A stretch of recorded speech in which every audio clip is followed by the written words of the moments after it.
जयशंकर प्रसाद, है ना, इन्होंने तुम्हारे किताब में कौन कौन से शीर्षक लिखे हैं बताओ? हाँ, गीत और श्रद्धामणि, है ना। देखिए अभी तक जो तुमने पढ़ा है ना, इसी को महत्वपूर्ण रखना है, क्योंकि जो शुरुआती भक्ति काल के तुम्हारे पाठ हैं, है ना, उसमें से पहला पद 10 नंबर का जरूर आएगा। पद से कितने नंबर प्रश्न आएंगे? 10 नंबर के आएंगे, है ना। पहला है तुम्हारा भक्ति काल और दूसरा क्या है? छायावाद, है ना। छायावाद के 4 प्रमुख स्तंभ कौन कौन है? खड़े जाओ, खड़े जाओ। छायावाद के 4 प्रमुख कवि कौन कौन हैं? छायावाद के 4 प्रमुख कवि कौन कौन हैं? कोई बताएगा? देखिए छायावाद के 4 प्रमुख कवि हैं पंत, प्रसाद, निराला और वर्मा, है ना। सुमित्रानंदन पंत, जयशंकर प्रसाद, सूर्यकांत त्रिपाठी निराला, महादेवी वर्मा, है ना। तो जयशंकर प्रसाद ने तुम्हारे यहाँ गीत और श्रद्धामणि लिखा है ना। ध्यान से देखिए। बीती विभावरी जागरी, अंबर पनघट में डूबो रही, तारा घट ऊषा नागरी, खग कुल कुल सा बोल रहा, किसलय का अंचल डोल रहा, लो यह लतिका भी भर लाई, मधुमुकुल नवल रस गागरी, अधरों में राग अमंदली पिए, अलकों में मलयज बंद किए, तू अब तक सोई है आली, आंखों में भरे निहार। देखिए बीती विभावरी जाग, है ना। बीती विभावरी जागरी, रात समाप्त हो गई है, अब हमें उठ जाना चाहिए, है ना। समझ गए नहीं बात को? बीती विभावरी जागरी, अंबर पनघट में डूबो रही। अंबर माने क्या होता है? आकाश। अंबर आकाश का पर्यायवाची। पनघट, पनघट माने क्या होता है? समुद्र। अंबर पनघट में डूबो रही, तारा घट ऊषा, है ना। ऊषा, ऊषा नामक स्त्री, ऊषा प्रकाश को भी कहते हैं ना। अंबर में जो क्या हो रहा है? समुद्र में। अंबर माने क्या होता है? आकाश, है ना। आकाश में क्या होता है? ताराओं का समूह, है ना। ऐसा लग रहा है कि आकाश रूपी तारों के समूह को ऊषा नामक स्त्री क्या कर रही है? समुद्र में डुबो रही है। मतलब समझिए नहीं क्या हो रहा है? जब प्रातःकालीन सूर्योदय होने लगता है तब क्या होता है? इसी को उषा काल भी कहते हैं। क्या कहते हैं? उषा काल। उषा काल में जब प्रातः काल होने लगती क्या होता है? आसमान में जो नक्षत्रों का समूह रहता है वो छिपने लगता है कि छिपने लगता है? छिपने लगता है ना। ताराओं का समूह जब प्रभात होने लगता है तो अपने आप छिपने लगता है ना। बात समझ में आ गई? खग कुलकुल सा बोल रहा। अब ये बताओ कि इसमें कौन सा अलंकार है?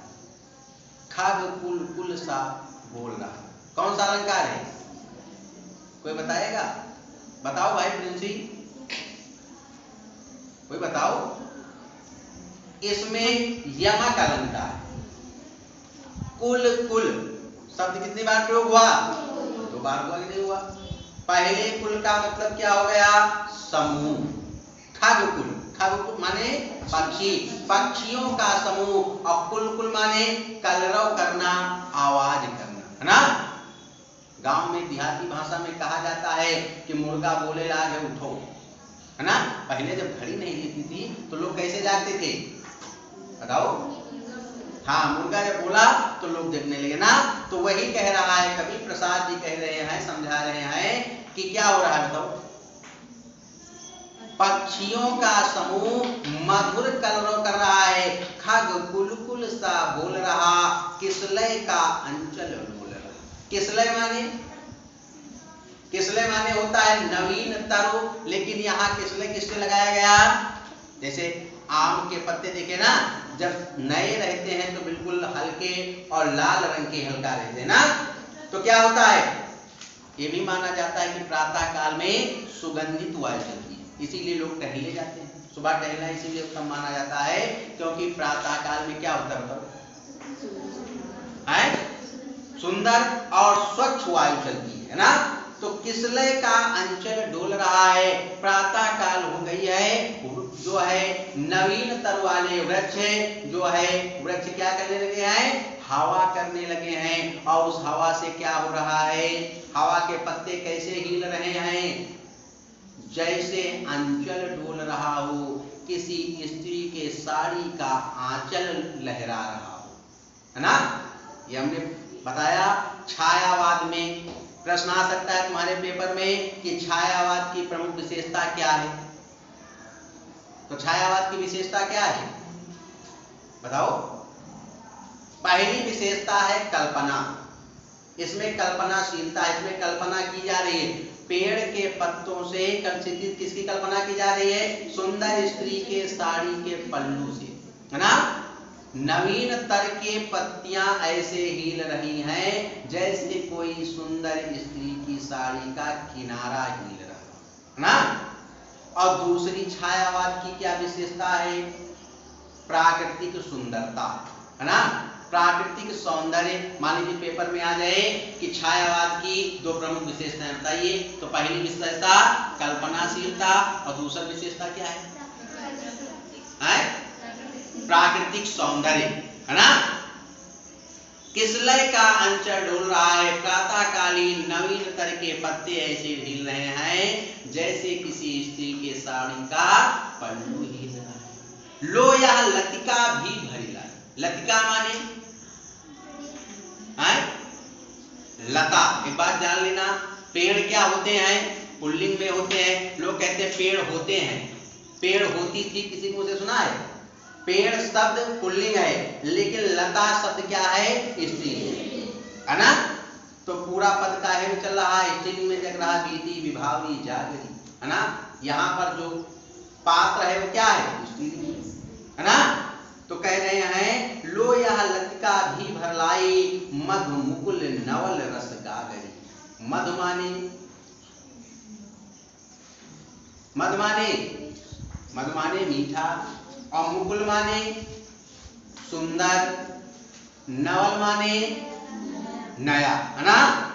रस गागरी, रस माने आनंद प्रदान करने, क्या कर रहा है, लताएं जो हैं सुंदर नए गीत गा रही हैं, है ना। लतिकाएं क्या कर रही हैं, सुंदर नए गीत गा रही हैं। खग कुलकुल सा भूल रहा, किसलय का अंचल डोल रहा, लो यह लतिका भी भर लाई, मधुमुकुल नवल रस गागरी, है ना। क्या होता है, प्रातः काल हुई तो क्या हुआ, उठो लाल अब आंखें खोलो, पानी लाई। एक दूसरी स्त्री क्या कर रही है, गागर में जल भर करके ला रही है ना। प्रेम कैसे, सुंदर रस, सुंदर आनंद से भरी हुई गागर लेकर के एक लताएं चल रही, हवा जो चलती है तो ऐसा लगता है जैसे कोई सुंदर रस की प्राप्त हो रही हो, आनंद की अनुभूति हो रही हो ना। पढ़ा तुम लोगों ने कक्षा 7 में पढ़ा होगा या बाल गीत में पढ़ा होगा, उठो लाल अब आंखें खोलो, पानी लाई मुंह धोलो। पढ़ा नहीं पढ़ा, इसे पढ़ा नहीं इस गीत को नहीं पढ़े, कि पढ़े हो, हैं नहीं पढ़ेगा। उठो लाल अब आंखें खोलो, पानी लाई मुंह धोलो, हैं। हाँ, अधरों में राग अमंद पिए, अलकों में मलयज मंद किए, तू अब तक सोई है आली आंखों में भरे बिहार। आधर, आधर माने क्या होता है, होंठ, है ना। आधरों में राग, राग माने स्वर ध्वनि, है ना। कैसे, आमंद, मंद माने होता है धीमा, और आमंद माने क्या, मंद माने क्या होता है, कहते हैं मंद मंद अर्थात धीरे धीरे, और आमंद का मतलब क्या होता है, बहुत तेज, है ना। क्या हो रहा है, प्रातःकालीन कोयले गाती है ना, गाती नहीं गाती। आधरों में सुंदर संगीत लिए हुए, और अलकों में मलय बंद किए। अलक माने क्या होता है, हैं? अलक माने क्या होता है, बताएगा, बताओ भाई। स्वाति का नाम है, अलग माने होते नेत्र, अलग माने नेत्र। हाँ, ये आंख के पर्यायवाची है, जान लो। अलग माने नेत्र। मलय, मलय माने, मलय माने होते पर्वत। मलय नहीं सुनो, मलय माने होता है पर्वत, वही मलय हो गया पर्वत। आलोकों में मलय बंद किए, तुम्हारे नेत्रों में क्या बंद है? पर्वतीय क्षेत्र से चलने वाली हवा, पर्वतों से जो सुगंधित हवा चल रही है उसका आनंद लीजिए, है ना। आलोकों में मलय बंद किए, तुमने अपने नेत्रों में पर्वतों की सुंदर वायु को बंद कर लिया है। तू अब तक सोई है आली, आली माने हाँ सखी, सहेली। हे सहेली, तुम अब तक सोई रही हो, आंखों में भरे बिहाग, बिहाग, आंखों में भरे बिहाग। होता क्या है, सुबह सुबह उठो तो आंख बहुत भारी भारी लगे ना। बिहाग माने क्या होता है तो बताएगा? बिहाग माने क्या होता है बताओ भाई? बिहाग माने क्या होता है?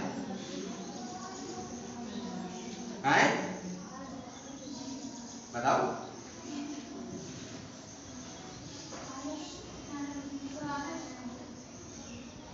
बताओ।